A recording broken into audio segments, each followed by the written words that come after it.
Muy buenas tardes para todos. Aquí el doctor Italo Gabriele, esperando a ver que se unan.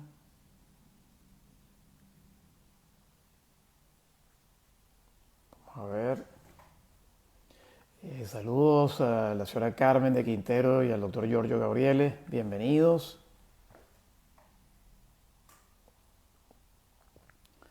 Hoy vamos a tener un invitado especial. Saludos a la persona que dice aquí Mirito. Buenas tardes, señora Carmen. Gracias, doctor Giorgio, por unirse. Gracias a la señora Niloana Carrasco también, bienvenida. Hoy vamos a tener un invitado de lujo que es el doctor Andrés Marcano Trujillo. Así que llamen a sus amigos y cuéntenle de este tema de hoy, que es nutrición y autismo.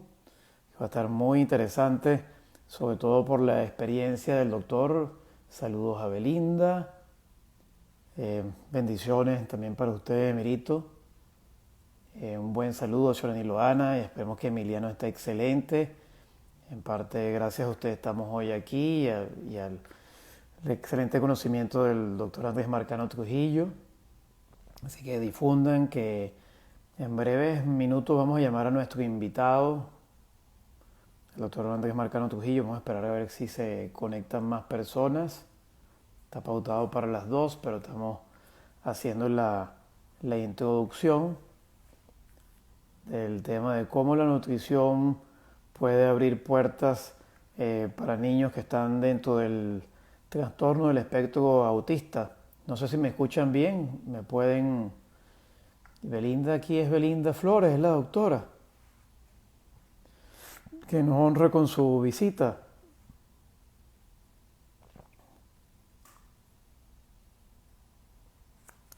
Y vamos a entonces a ver si podemos ir difundiendo a los demás para que se conecten. Se escucha bien, muchísimas gracias a la persona de la cuenta Mirito.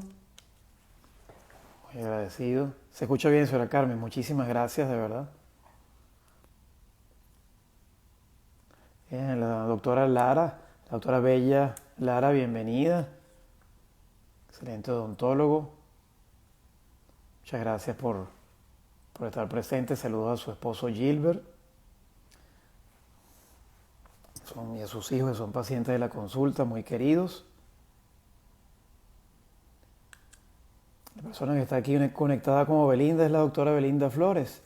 Bueno, qué gusto ver aquí al doctor Douglas Vizcaíno, excelente ginecólogo.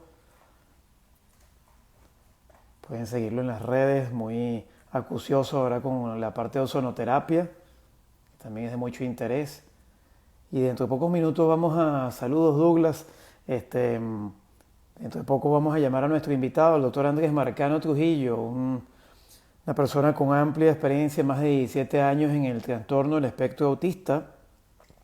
El doctor Andrés Marcano Trujillo es egresado, es pediatra egresado del Hospital Domingo Luciani en 1998 y tiene 17 años de experiencia en pacientes que están dentro del trastorno del espectro autista. No sé si me pueden escuchar bien, pueden corroborar si nos escuchan bien. Bienvenida a Patricia, que es la encargada de las redes y que ha hecho un excelente trabajo. Patricia Pino, es parte del equipo de Doctor Ítalo, muy importante. Igual aquí que el doctor Giorgio, que es el maestro. Y dentro de muy poco vamos a llamar vamos a tratar de conectar al invitado, el protagonista del día de hoy, al doctor Andrés Marcano Trujillo. A ver si lo puedo ir llamando. Bueno, Belinda dice que ha trabajado en proyectos de autismo en Sevilla. Bueno, nos honra con su presencia. Ojalá que sea de provecho. Goven.is también se une, bienvenido. No sé desde dónde. Traten de ir recopilando sus preguntas para nuestro invitado. Así que bueno, bienvenidos todos. A ver si podemos ir tratando de contactar al doctor A ver, un momentico.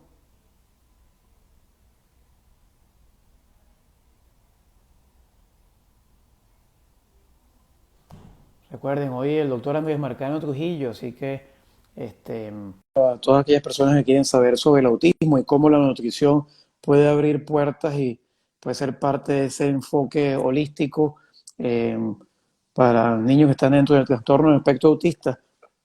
Inclusive se han visto reportes científicos de estudios donde con una alimentación llamada ketogénica han habido niños que diagnosticados dentro del autismo severo y que han tenido epilepsia han llegado a subir 70 puntos del coeficiente intelectual con una alimentación cetogénica sin gluten eh, y han pasado de un diagnóstico de autismo severo a estar en un diagnóstico de autismo leve o sin autismo.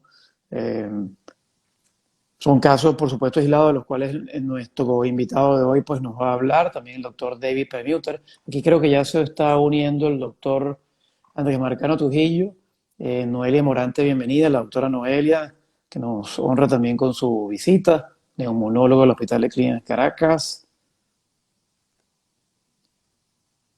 Caracas, Venezuela, el doctor Heller Bianchi. Bueno, saludos también para usted. Vamos a esperar a ver que el doctor Andrés Marcano Trujillo, eh, que es el protagonista del día de hoy, pues se una.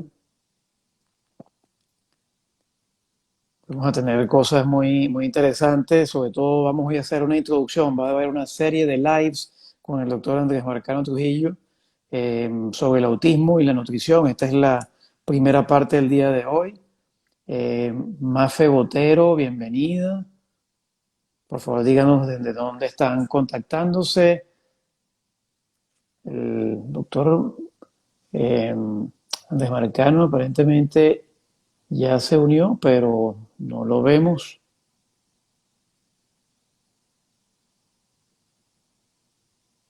Ok, ya estamos invitándolo para que se una, para que esté en el live. Nuestro invitado especial de hoy, invitado de lujo. Por ahí está el querido doctor Andrés Marcano Trujillo. Hola. Hola, buenas tardes, doctor. ¿Nos escucha bien? Hola Ítalo, ¿cómo estás? Sí, vale, perfecto. Espero que la cosa se mantenga así. Esperemos que, esperemos que sí, que bueno, quería un poco presentar hoy a nuestro invitado, el doctor Andrés Marcano Trujillo, como les estaba diciendo, es colega pediatra egresado del Hospital Domingo Luciani en 1998, tiene 17 años de experiencia en pacientes con trastorno del espectro autista, certificado por la Liga Internacional de Intervención de Nutrición contra el Autismo, también certificado por el Autism Research Institute, el Instituto de Investigación sobre el Autismo, el laboratorio de Great Plains, y es docente con diplomado de la UCB en autismo, consultor de la Sociedad Venezolana de Niños, del Niño Autista, Sovenia, y de los amigos de NutriWhite. Bueno, es un placer tenerlo, doctor, y que nos cuente un poco cómo se inició usted en este mundo de los niños con espectro autista. Bienvenido. Muchas gracias, Ítalo. En- claro, hoy, fíjate, como hemos estado hablando, este tema te sale del ámbito de un solo live, ¿no? Todo lo que tenemos que hablar, pero como dices tú, es importante que hagamos varios lives en el futuro, pero hoy la idea es hacer como una introducción a todo esto, ¿no? Eh, Y bueno, quizás es importante que cuenten cómo fue que yo empecé en esto de una manera rápida. Eh, yo en el año 2003, en junio, tuve la suerte de que la doctora Lilia Negrón, que fue la fundadora de los estudios del autista en Venezuela, me invitara a ir a una conferencia sobre déficit de atención y hiperactividad. Eso fue en junio del 2003, hace ya casi van a ser 18 años. Y bueno, yo fui con muchas expectativas. Empecé a ir varias conferencias, por cierto que una de las conferencias era sobre estudios de neurotransmisores por resonancia magnética. El doctor Alvarado en Venezuela hacía esos trabajos. También la doctora Negrón hizo nuestra conferencia, fue interesante. Ella habló, me acuerdo en esa conferencia, ella habló sobre lo que se llama el síndrome de Asperger. Por supuesto, cuando yo iba a hablar del síndrome de Asperger, yo, ¿síndrome de qué? O sea, yo obviamente en esa época ni idea de nada, de muchas cosas, porque la formación de nosotros como pediatras en la parte de los trastornos del espectro autista era realmente muy poca, ¿no? Entonces la doctora Negro me dice, Andrés, ven acá, trabaja conmigo, necesito pediatras que me ayuden en el trabajo que estamos haciendo en Eslovenia. Y bueno, yo fui a los pocos meses, en octubre del 2003, me presenté allí en Eslovenia y empecé a aprender de ella. Bueno, una de las cosas que me llamó mucho la atención con la doctora Negrón es que ella tenía contactos con toda gente de todas partes del mundo. Tenía gente de la Universidad de Washington, la gente de Eric Schopler, que fue de la Universidad de Carolina del Norte, que él fue uno de los psicólogos que diseñó unos instrumentos que se usan para medir los grados dentro del espectro autista, que es el modelo Teach. También es un modelo de terapias. También el doctor tenía contacto con el doctor Bernard Rimland. O sea, tenía gente y le escribía gente de todas partes del mundo. Me acuerdo que me llamó la atención que le escribían de la isla de Mauricio. Entonces yo tengo que buscar en el mapa dónde queda Mauricio. Bueno, en el Océano Índico. Entonces... La Polinesia, ¿no? Eso está por la Polinesia. Sí, más hacia la India, cerca de la India. Total que bueno, que tuve que hacer hasta un estudio, vamos a llamarlo... Geográfico. Para conocer toda la gente. Bueno, la doctora Negrón estaba como en el punto de toda, de pionera de todo eso y contacto con toda la gente que estaba trabajando en eso. Por supuesto, yo simplemente esos primeros 3 meses estuve simplemente sentado al lado y haciendo lo que ella hacía, pasando consulta con ella, pero de oyente. Entonces ya en enero del 2004 me dice ella, no, Andrés, vete te voy a mandar a un curso con la gente de Great Plains en Kansas. Total que ese enero no se pudo dar porque por X circunstancias, no había pasaje X. Total que yo por fin, en abril de 2004, fui a Washington, a Tyson Corner en Virginia, parte del área metropolitana de Washington, que ahí había la conferencia de la ARI. La ARI es la Autism Research Institute. Pues ahí fuimos, un viaje así que me acuerdo que fue todo rápido, pero lo organizamos y pude ir. Y eso fue bueno. Ahí cuando yo llegué a esa conferencia me quedé impactado por todo lo que se estaba haciendo. Ahí conocí al doctor Power, un bioquímico especializado en todas las áreas metabólicas del autismo. Conocí al doctor Rimland, que fue el que fundó todo este movimiento. Conocí a la doctora Jill James, conocí a la doctora Elizabeth Mumford. O sea, toda la gente que estaba investigando en esto, tuve la suerte de conocerlos en esa primera conferencia. Por supuesto, me sentí abrumado de toda la información que estaba recibiendo, pero también era fascinante. Bueno, y de ahí para allá tuve la suerte de ir varios años, fui a varias conferencias. El año 2005 estuve en Boston, después otra conferencia en Washington, después fui a un curso con la gente de Great Plains en Orlando, cursos para médicos en Baltimore. Por cierto que en el 2010 en Baltimore conocí al doctor Alessio Fasano, que es un gastroenterólogo que está trabajando ahorita que está en Harvard. Exactamente. Bueno, ahí conocí al doctor Fasano. Bueno, tuve esa suerte, el doctor Rimland, tuve suerte de conocerlo. Bueno, y de ahí para adelante, bueno, estoy en esto y cada día más involucrado, pues, ¿no? Es un poco mi historia, ¿no? Ahora, es importante decir que nosotros como pediatras, tú ahorita lo sabes muy bien, nuestra formación es mínima en esto y es como una necesidad imperiosa de que los pediatras empiecen a formarse más en la parte biomédica. Porque solamente la parte biomédica y la parte de diagnóstico como tal, porque muchas veces los niños empiezan a tener signos que pueden estar dentro del espectro y muchas veces los pediatras como que pasa el tiempo y se tarda hacer el diagnóstico. Por ejemplo, un niño ya se puede presentar el diagnóstico, ya se puede ver algunos signos de alarma desde el año y medio, que es la edad que empiezan a aparecer, pero lamentablemente muchas veces se empieza a actuar mucho más tarde, porque se empieza como que a pasar la página y y los niños al final se hace ya el tratamiento o se hace la intervención ya hacia los 5, a los 3 o los 4 o los 5 años. O sea, se pierde mucho tiempo muy valioso. Entonces, sí, estos niños con signos de alarma ya pudiéramos atenderlos desde el punto de vista biomédico, desde el punto de vista psicoeducativo, ya desde el año y medio, mira, sería una maravilla.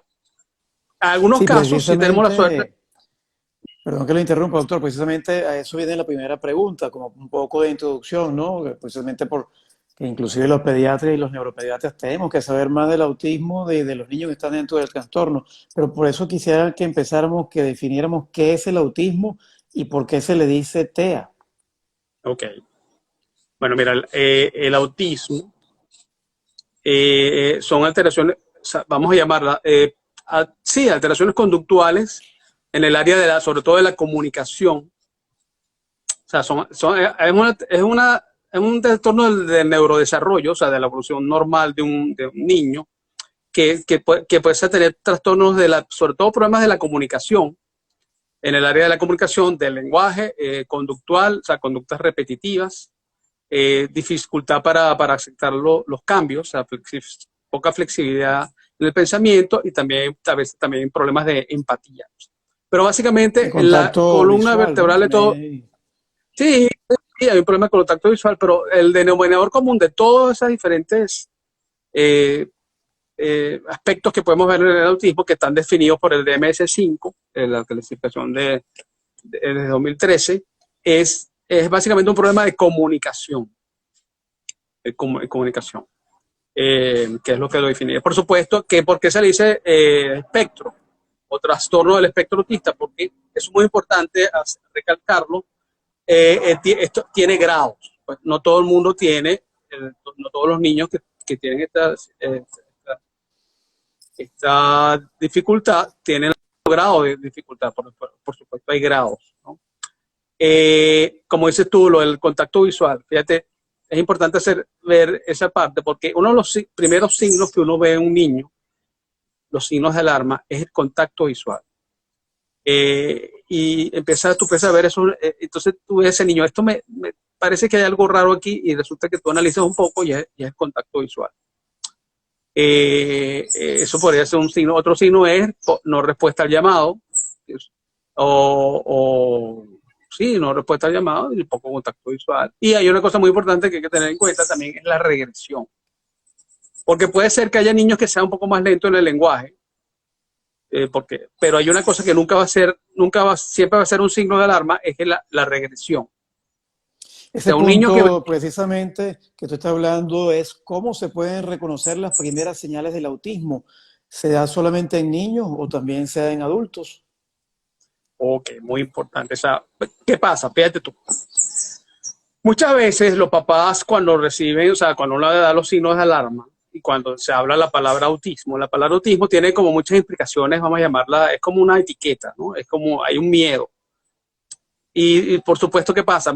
Papás, cuando tú le dices, mira, su niño puede estar dentro del espectro, lo primero que te van a decir es, oye, mi hijo no está dentro del espectro, o sea, hay una negación. ¿Pero por qué es la negación?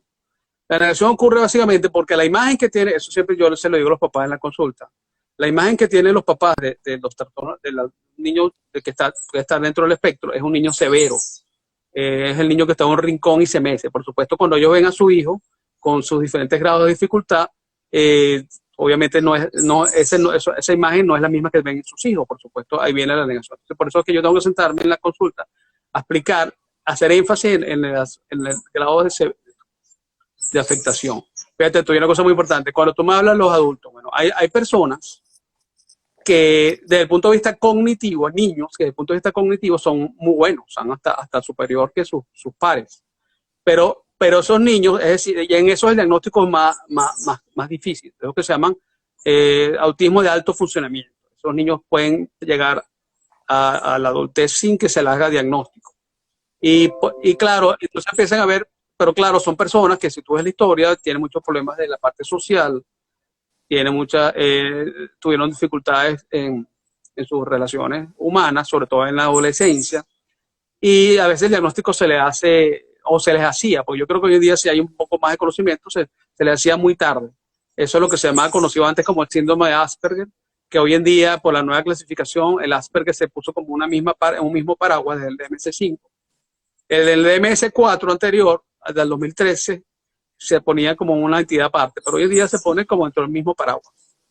En ese sentido, doctor, Entonces, que es lo que usted estaba hablando, ¿quién hace el diagnóstico realmente? ¿El pediatra o un especialista en trastornos del espectro autista? okay. El diagnóstico lo hace la persona que esté preparada para hacer el diagnóstico. Es decir, no necesariamente el pediatra.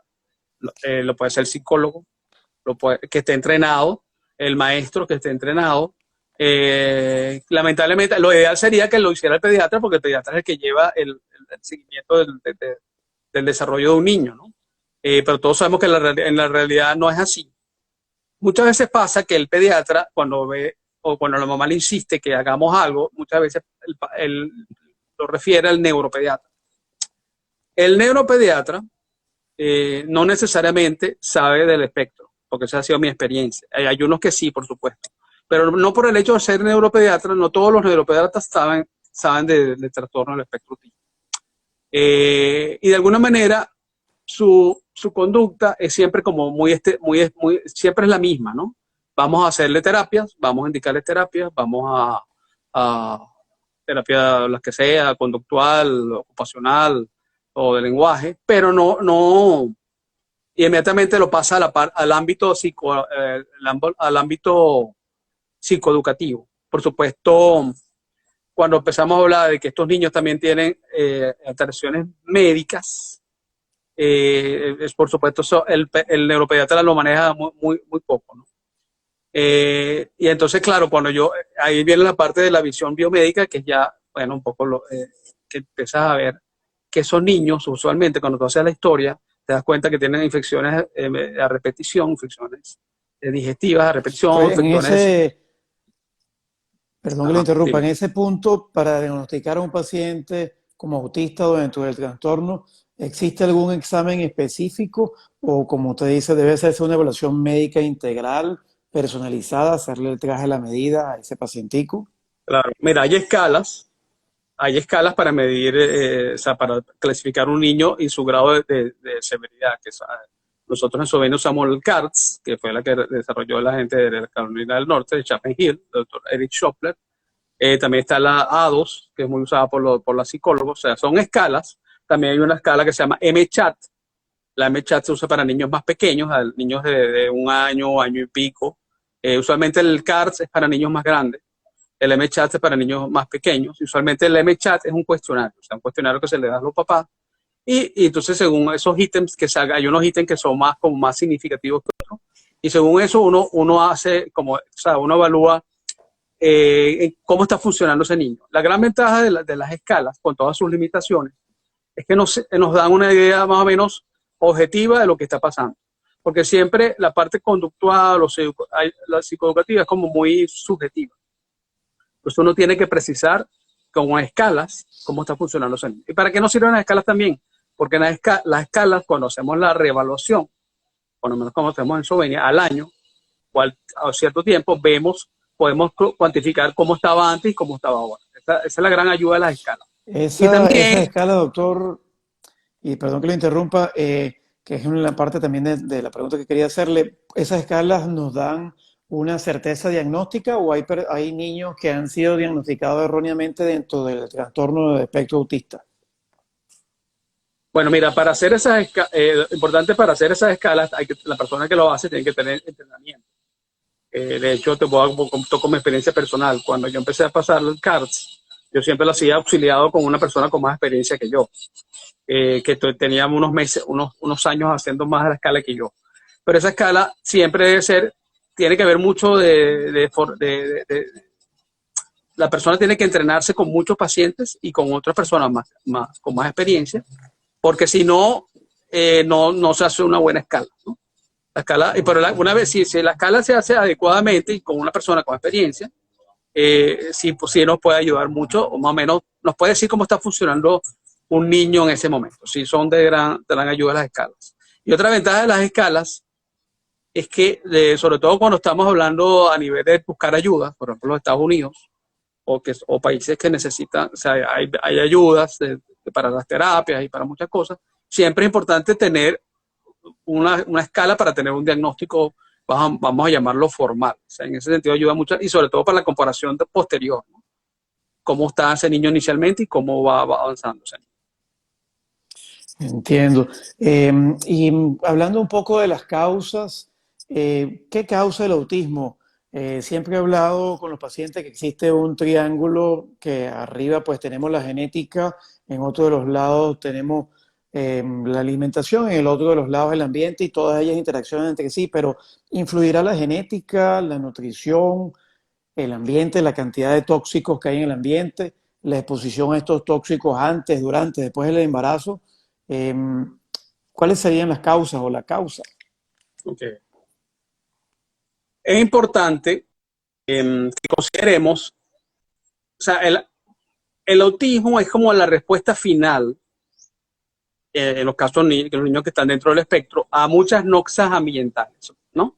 Es decir, como tú estás diciendo, hay un triángulo. Hay un triángulo donde hay una predisposición genética.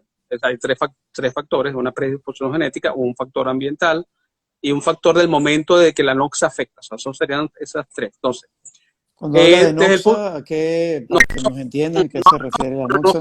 carga tóxica ambiental. O sea, es un término para decir que todo está involucrado en lo que llaman carga tóxica ambiental. Entonces, para terminar de explicarte lo que te quiero decir es que hay que tomar en cuenta una cosa.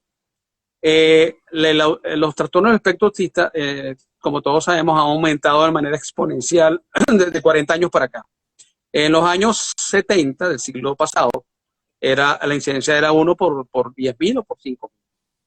Y los últimos números están hablando sobre una incidencia de 1 por 32 en varones y 1 por 54 en pasó a ser de 1 a 5.000, pasó. Entonces, obviamente hay un crecimiento exponencial. Muchas veces muchas personas pueden decir, no, esto se sabe, a ese crecimiento es así porque se diagnostica más. Pues yo no creo que eso sea, porque definitivamente, como todavía hay mucha ignorancia en este tema, yo no creo que ese conocimiento que hay más, no creo que sea precisamente el que haya hecho que haya aumentado esto. Porque ¿El eso no diagnóstico explica sobre. genético más avanzado no, No, no, no, no explica eso? los números, o sea, solamente la predisposición genética no explica esos números tan grandes. Porque fíjate, tú sabes muy bien que las enfermedades que tienen una cuestión genética, causa genética específica, siempre sus números siguen siendo los mismos.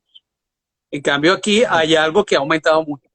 Y fíjate, te había una relación muy interesante entre el grado de niveles de tóxicos en el ambiente de los años 70 a los tóxicos del año 2021. Entonces, obviamente, hay una cosa muy interesante. Los picos de esa curva había como momentos, como el crecimiento más aumentado. Y cuando uno empieza a analizar, es porque en ese momento, casualmente, cuando uno empieza a ubicar que ha habido, por ejemplo, desde que existen las ondas electromagnéticas más abundantes de los celulares, obviamente ha aumentado el pico de autismo. Entonces sí hay una relación de tiempo y espacio con aumento de tóxicos ambientales con el crecimiento del autismo.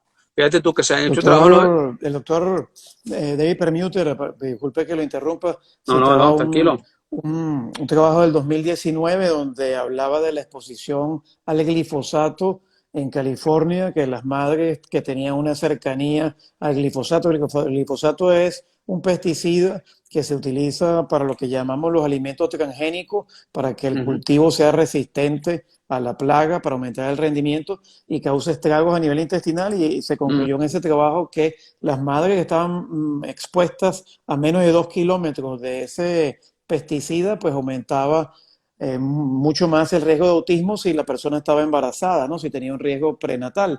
Pero precisamente aquí en una de las preguntas, hablando de las vacunas, ya que somos pediatras y hemos aplicado las vacunas, desde el año 1998 sabemos que la Academia Americana de Pediatría prohibió el timerosal, que es un derivado de mercurio de las vacunas, pero nuestras vacunas siguen teniendo preservativos, tales como el aluminio, el polisorbato 80. Y en países del tercer mundo, como la India y otros países que producen vacunas, esas vacunas aún tienen derivados del mercurio y a veces altos niveles de aluminio. ¿Habrá alguna influencia de los preservativos de las vacunas en el autismo? Ok, contestando esa pregunta, primero hay que poner las cosas en su sitio. Por ejemplo, cuando tú dices simplemente que el autismo es causado por las vacunas, eso hay que decirlo una vez, lo he dicho varias veces en varios lives. Eso no es verdad. Las cosas hay que como que matizarlas. O si es verdad que hay niños que son como más susceptibles a cierta... A un momento dado su desarrollo, por ejemplo, hay niños que son más susceptibles a efectos secundarios y si tú tienes un niño que ya tiene varias cargas tóxicas previas, en un momento dado ponerle varias vacunas un mismo día puede ser un disparador. Pero eso lo veo yo así como una especie de barrilito.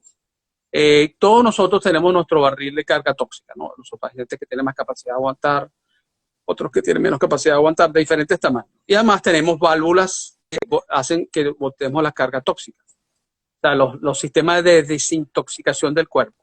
Eso podríamos hablar de otro live de ese tema, que es la parte metabólica, que es Precisamente fascinante. esa parte de desintoxicación, yo a veces he pensado, el niño que está dentro del trastorno de espectro autista será un niño más sensible a los tóxicos que nos rodean, le es más difícil la desintoxicación, que después lo profundizaremos en otro live.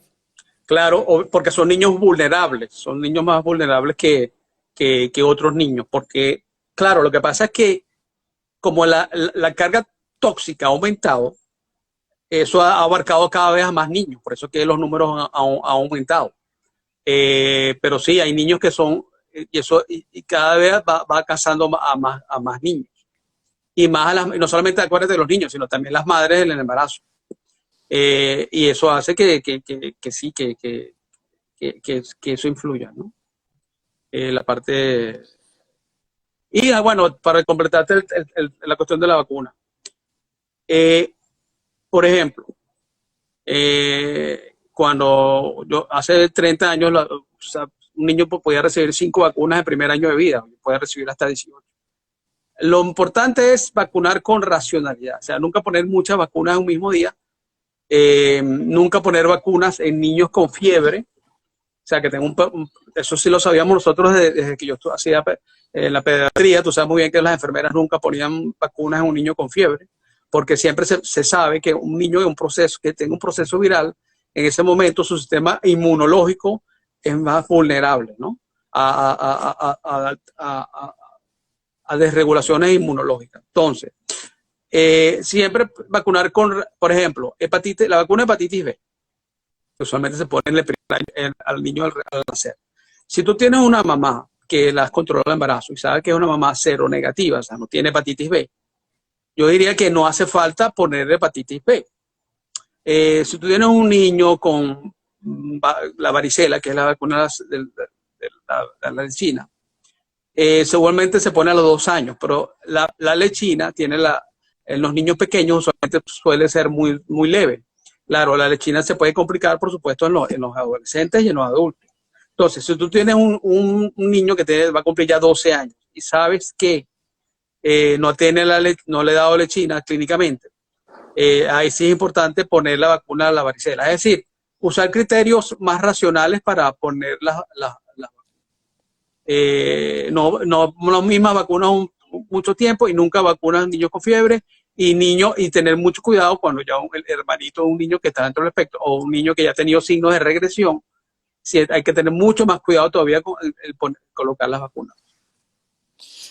Precisamente una parte importante de esa sensibilidad podría ser el intestino, la salud intestinal de los niños dentro del trastorno del espectro autista está desequilibrada, está dentro de lo que llamamos la disbiosis, influirá, como entendemos que hay una relación directa entre el intestino y el cerebro, ¿verdad? Porque la mayor parte de las defensas del sistema inmunológico, 70-80% se encuentra dentro de nuestro intestino, pero también entendemos que las sustancias que ayudan a nuestro ánimo, como la serotonina, que el 90-95% se produce en el intestino, pero ¿influirá la salud intestinal en los niños dentro del trastorno del espectro autista? Eso nos daría tema para todo otro live, Ítalo. Pero sí, evidentemente, uno de los ejes vertebrales del tratamiento biomédico de los trastornos del espectro autista es vigilar la parte digestiva. Fíjate tú, por mi experiencia, cuando cuando uno empieza a hacer la historia médica de estos niños, muchas veces empieza a haber muchos problemas de uso frecuente de antibióticos, porque son niños, como te digo, como son muy sensibles, tienen problemas de infecciones a repetición. Hay que hacerle, empieza en la historia médica, entonces empieza a ver que son niños niños que nunca han formado heces sólidas, son niños con ecuaciones blandas o francamente líquidas. O por otro lado, son niños con estreñimiento, son niños que pasan 2 o 3 días sin evacuar. Y hay veces que los síntomas digestivos son como obvios, ¿no? Pero muchas veces las mamás lo ven como algo, un patrón regular. Por ejemplo, me han preguntado a veces en la consulta, doctor, a un niño de 2 años todavía las evacuaciones pueden ser blandas. Yo digo, no, un niño de 2 años o año y medio sus evacuaciones deben ser formadas, porque son niños que nunca han tenido evacuaciones formadas.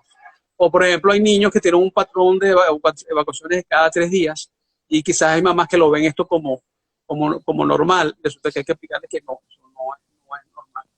Entonces, claro, cuando empiezas a estudiar la parte de la microbiota, es un mundo fascinante, y empiezas a ver, entonces ahí empezamos a estudiar unos exámenes que serían fundamentales hacer, es un perfil de disbiosis intestinal. Como decías tú ahorita con el glifosato. El glifosato, ¿cuál es el gran problema del glifosato a nivel intestinal? Que el glifosato destruye la flora buena y deja crecer la flora comensal o la flora patológica.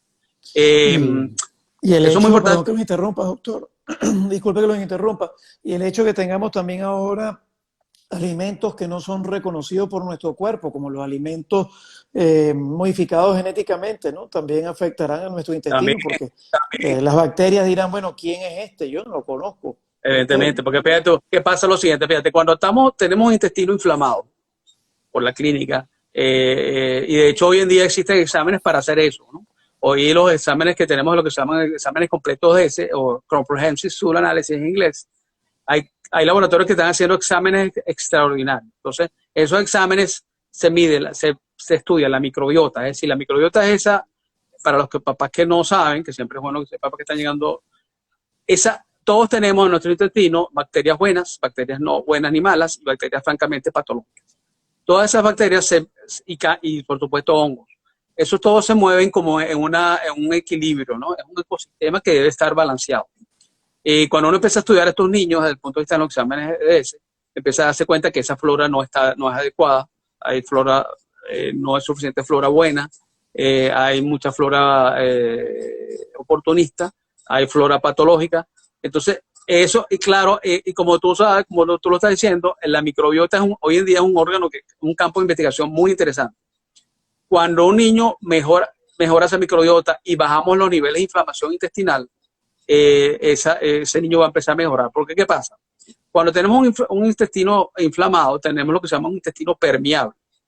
Ese intestino permeable es como, por ejemplo, cuando tenemos alimentos procesándolos en nuestro sistema digestivo, muchas de esas proteínas que el cuerpo las debería, tú sabes, las proteínas, por ejemplo, deberían ser desintegradas en todos sus aminoácidos, no son analizadas en todos sus aminoácidos y se quedan pequeñas proteínas que se llaman péptidos. Esos péptidos pasan a la circulación porque el intestino está permeable. Es como un colador, pues, que deja pasar muchas proteínas. Esas proteínas, cuando llegan al sistema sanguíneo, como dices tú, el cuerpo las ve como no las reconoce y empieza el sistema inmunológico a activarse. Por eso es lo bueno de a veces cuando uno trata la parte digestiva y mejora la inflamación y mejora el leaky gut o el intestino permeable, muchas de esas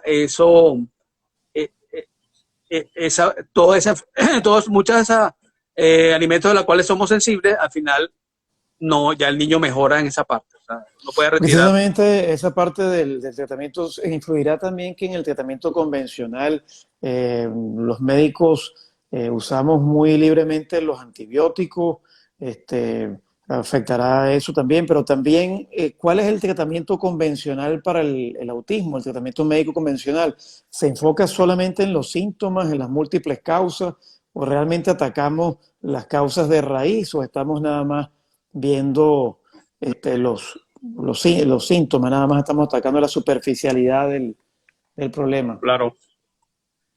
Mira, lo he dicho en otros live y lo vuelvo a decir ahora. El gran problema de la medicina convencional, de la que nos hemos formado tú y yo, que es que desde los últimos 100 años para acá, la medicina se ha transformado, se ha hecho como muy reactiva, es decir, solamente trata los síntomas, porque la industria farmacológica ha crecido mucho y eso ha sido bueno, porque obviamente el hecho de que usemos antihipertensivos y podamos controlar la tensión, eso es muy bueno. El hecho de que usemos antibióticos para infecciones que pueden ser muy graves o fatales, eso es muy bueno. Pero eso ha hecho que nosotros estamos muy a tratar a los síntomas. Y nos olvidamos un poco de la bioquímica y de la fisiología que aprendimos en el primer año de la carrera. Entonces, uno tiene que ir, como he dicho muchas veces, a las raíces, como estás diciendo tú. Es decir, cada una de estas cosas, ¿por qué el niño tiene esa conducta? Bueno, porque es como la parte final de un río, que sobre el río arriba hay muchas cosas que hay que tratar. ¿Qué pasa? Muchas veces los neuropediatras tratan los síntomas, es decir, por ejemplo, un niño que no duerme, le da risperidona o le da o cualquier psicofármaco que puede solucionar un problema a corto plazo, es verdad. Y a veces ni siquiera a corto plazo, porque a veces hay muchos problemas de efectos secundarios. Pero simplemente estás tratando síntomas. Y lo interesante de la biomedicina, del tratamiento biomédico, es que tú tratas la raíz del problema. Claro, muchas Y veces, perdón que le interrumpa, muchas mamás aquí se preguntarán, y algunos padres, ¿el autismo tiene cura? ¿Hay niños autistas o adultos autistas que se han curado completamente o curado parcialmente? bueno, mira, siempre el tratamiento biomédico, como lo he dicho muchas veces, siempre va a ser beneficioso en cualquier época de la vida y en cualquier momento que se haga el diagnóstico. Vamos a poner un ejemplo. Tiene un autista severo adulto, ¿verdad? Que nunca se ha hecho tratamiento biomédico, o sea, nunca se ha hecho un cambio de nutrición, nunca se han visto muchos exámenes que hoy en día se pueden hacer. Eh, Tú lo empiezas a tratar, ¿verdad? Por ejemplo, pero claro, empiezas a preguntar, ese niño puede ser es un adulto, puede ser muy agresivo, puede tener muchos problemas de sueño, puede tener problemas digestivos importantes. Bueno, si tú mejoras el sueño, si mejoras la parte digestiva, y eso mejora su funcionalidad, eso va a ser una familia mucho más, va a ser una familia muy agradecida. Porque una de las cosas más complicadas, por ejemplo, uno de los síntomas más difíciles para los papás es el falta de sueño. Si un adulto o que nunca ha sido tratado, si mejora con ese sueño, va a ser un gran logro. Por supuesto, los cambios más dramáticos uno los va a ver en niños más pequeños. Por eso es que volvemos a lo que te decía al principio del live. Lo ideal es que sacamos el diagnóstico, porque mi experiencia es que mientras más temprano tratemos y empezamos a estudiar esas raíces, los cambios van a ser mucho mejores. O sea, pero siempre es importante ver esto. Siempre va a haber beneficio. Siempre va a haber mejora. En Ahora, ese decir cura, sentido, no se cura. nosotros como médicos en nuestra formación realmente recibimos muy poco de nutrición. Pero Sí, eso ¿influirá la está. nutrición personalizada en la mejoría del autismo? Por aquí hay una pregunta del Despertar de tu Sala que dice que ningún especialista te dice que el gluten, azúcar y leche agrava su condición. Debe retirarse el gluten, la leche de vaca y los alimentos procesados de la dieta de un paciente con TEA. Bueno, mira, eso es muy interesante porque, claro, se ese sería el primer paso de la alimentación, pero la cosa no es tan simple como esa. Por ejemplo, hay papás que de repente quitan el gluten, quitan la caseína y entonces pueden ver mejorías. O no pueden ver mejorías, porque la cosa no es tan simple como eso. Por eso es que hay que individualizar cada caso. Pero acuérdate que también hay que estar pendiente en los cereales, muchos cereales. Por ejemplo, una mamá, por ejemplo, le quita el gluten, pero le da maíz. Y resulta que puede haber también inflamación con el maíz, sobre todo si el niño siempre come maíz. Por supuesto, los carbohidratos procesados también pueden alterar mientras más procesada una alimentación, más preservativos hay y más inflamación. Hay que, o sea, el kit la respuesta de esta pregunta es que hay que individualizar cada caso. No es simplemente una cuestión de quitar el gluten y la caseína, porque claro, muchas veces yo sé médicos que no están mucho en la parte del mismo, la parte biomédica, y dicen, no, pero esa dieta no sirve porque muchos niños no responden al gluten, al quitar el gluten y la caseína. Pero es que la cosa no es simplemente quitar el gluten y caseína. Primero, individualizar cada caso. Y segundo, hay que ver que hay que hacer un análisis más profundo de qué pasa en cada persona. En ese sentido, usted antes del live conversábamos y usted decía una palabra interesante, que considera que cada niñito es como un rompecabezas, hay que buscar las piezas del rompecabezas, donde encajan, ¿verdad? Entonces, contribuirá la educación nutricional en la familia y un equipo multidisciplinario en la mejoría del autismo. Bueno, fíjate qué interesante esa pregunta, porque muchas veces cuando uno empieza a analizar la familia, el contexto familiar, uno le dice, mira, pero es que estos cambios no solamente benefician al niño que está en el espectro, esos cambios pueden beneficiar a la mamá, pueden beneficiar al papá, todos se van a ver beneficiados de esto, porque este tratamiento biomédico no solamente se aplica a los trastornos del espectro autista, también se aplica a otras enfermedades, a otras, vamos a llamarlo, otras condiciones que son, por ejemplo, como la ansiedad, problemas anímicos, problemas de bipolaridad. Todo esto tiene que ver, o problemas de enfermedades crónicas, por ejemplo, como la hipertensión, como la diabetes, como el Parkinson. Todo esto, la parte biomédica tiene que ver con muchos procesos crónicos, ¿verdad? Que uno puede tratar. Entonces, la familia, estos cambios nutricionales, que a mí me gusta más llamarlo más cambios nutricionales, no me gusta llamarlo dieta, porque la palabra dieta siempre implica como una restricción. Y, es como un despertar en la familia completo. Y todos se van a ver beneficiados de esto, ¿no? Por ejemplo, me llegó el otro día en la consulta un niño de aquí de Venezuela, Puerto La Cruz, un muchacho ya de 12 años, que resulta que el niño evacuaba una vez a la semana y la familia lo veía como normal. Resulta que le pregunté a la mamá, señora, ¿cómo son sus hábitos de evacuación? Lo mismo, una vez a la semana. Y la abuela también, una vez a la semana. O sea, la familia ya veía este patrón como... Perdón que lo interrumpa, doctor, pero aquí Shirley Villegas dice que lo corté cuando si se preguntaba por si se curaba o no el autismo, ¿no? Bueno, mira, vuelvo a lo mismo. Siempre va a haber mejoría con el tratamiento biomédico. Por supuesto, la palabra autismo así como tal implica muchas cosas, porque hay que ver la doctora Elizabeth Momper, una pediatra que yo he conocido en los cursos, como te dije al principio del live, en los Estados Unidos. Ella dice, en sus conferencias, les recomiendo que la vean en YouTube, que se llama Elizabeth Momper. Ella no habla de autismo, ella habla de autismos en plural. Porque ¿qué quiere decir ella con eso? Que hay que individualizar cada caso. Entonces, si yo te digo a ti, ¿se cura o no se cura? Bueno, no, siempre va a mejoría, porque uno va, pero primero tiene que haber un diagnóstico de cada persona. Por eso sería ideal hacerle, por ejemplo, me tocó un caso, un niño de un paciente mío de allá de Florida, que pudimos hacerle todo el perfil de autismo del laboratorio Great Plains, que incluye no solamente ácidos orgánicos, sino examen completo de eso, sino que también incluye perfil de intoxicación. Y resulta que ese niño, los niveles de glifosato o Roundup, que es la marca comercial, él tenía como todo así 14, ¿no? Y resulta que el percentil 95 es 12 punto algo. Bueno, este niñito se salía de todos los parámetros, todo solamente órgano fosforado, que es insecticida, nos tenía altísimo.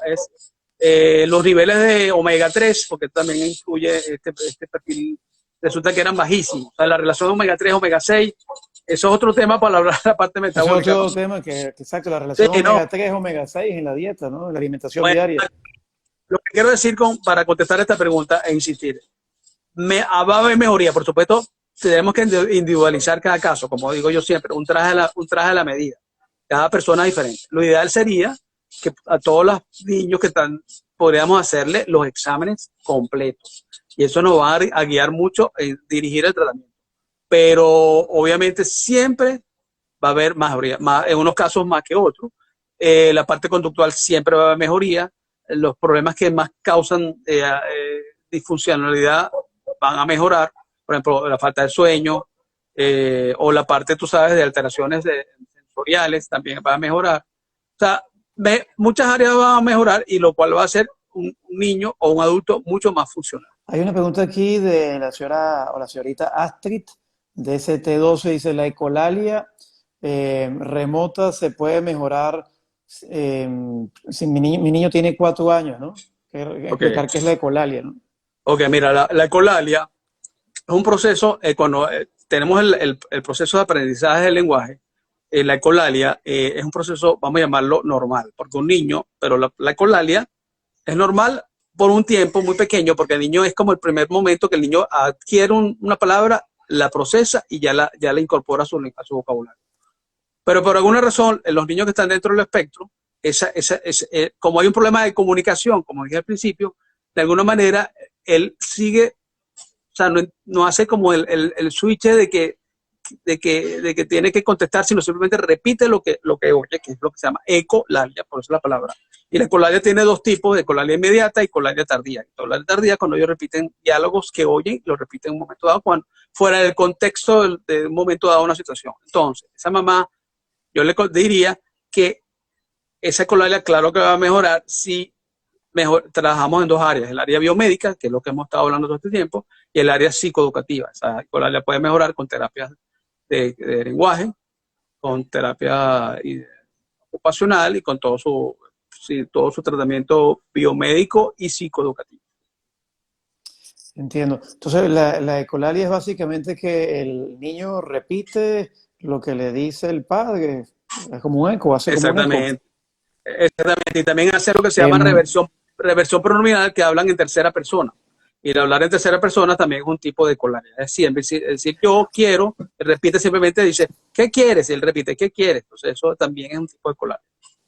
Pero es un problema de la un comunicación. poco en parte, un poco en la parte psicoeducativa también, ¿podría un sistema educativo como el Montessori ayudar a los niños con un sistema educativo más centrado en algo integral, flexible en la vida misma? ¿O hace falta un método educativo más disciplinado, más rígido para ayudar a estos niños?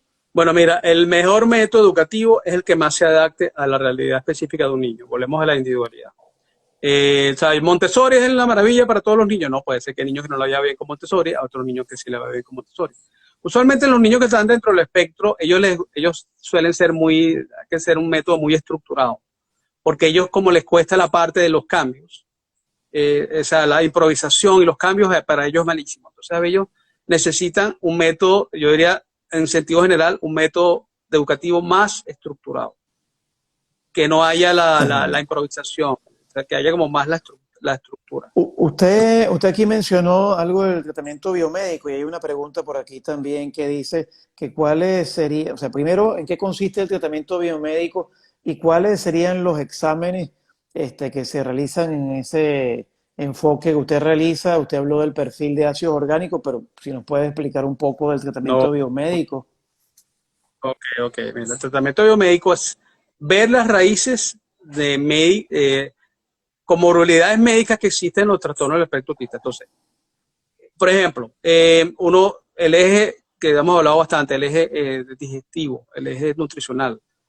Bueno, uno empieza a ver la historia médica, si hay problemas nutricionales, si el niño si no evacúa todos los días o si las heces de todos los son muy blandas. Entonces hay que hacer exámenes de la parte digestiva. Entonces, en ese sentido, el tratamiento médico es dirigido hacia la parte. Hay también que usar los ácidos orgánicos, un examen muy, muy importante, porque nos permite ver alteraciones digestivas, alteraciones metabólicas, alteraciones toxicológicas y alteraciones de neurotransmisores. O sea, a través de una muestra de orina, uno usa 76 metabolitos y puede ayudar mucho a ver cómo está la microbiota, toda la parte de aminoácidos, la parte de la mitocondria, que no hemos hablado de ese tema, que también es la parte, porque estos niños también se ha visto que tienen alteraciones de la mitocondria. Pero bueno, hablando del tratamiento biomédico, básicamente es ver la raíz de los problemas en cada niño. Esto es un traje a la medida, no se puede decir. Y sabes, básicamente hacer diagnósticos con la historia clínica y con los exámenes de laboratorio pertinentes. Entonces, por ejemplo, yo siempre hablo de 3 exámenes, son mis caballitos de batalla, ¿no? Que son el examen completo de heces, que vamos a ver microbiota, signos de digestión, cómo está funcionando la digestión. Ahí se ven amilasas, se ven la hemoglobina A, se ven los ácidos grasos de cadena corta. O sea, el examen completo de heces me permite ver cómo está el sistema digestivo. Después tenemos los ácidos orgánicos, porque, como acabo de decir, me permite ver la parte metabólica, la parte mitocondria, pero también me permite ver cómo está la parte de disbiosis intestinal por algunos marcadores.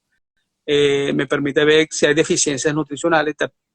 Y después hay otro tercer examen, que es el de sensibilidades alimentarias, que no es lo mismo que alergias, sino ver, porque las alergias uno está midiendo un tipo de anticuerpo que es el IgE, y aquí uno mide otro tipo de anticuerpo que es el IgG, G de gato. Eso sería como la tríada importante de exámenes. Por supuesto, cada uno de esos exámenes, según uno vaya encontrando cosas, uno podría, por ejemplo, si uno ve muchos marcadores toxicológicos en el examen de ácidos orgánicos, uno se hace más un perfil toxicológico. Si uno ve que hay problemas de carencias, marcadores de carencias nutricionales, hay laboratorios que hacen precisamente cómo están los niveles de cada uno, que se llama SpectraCell, lo mencioné ahorita.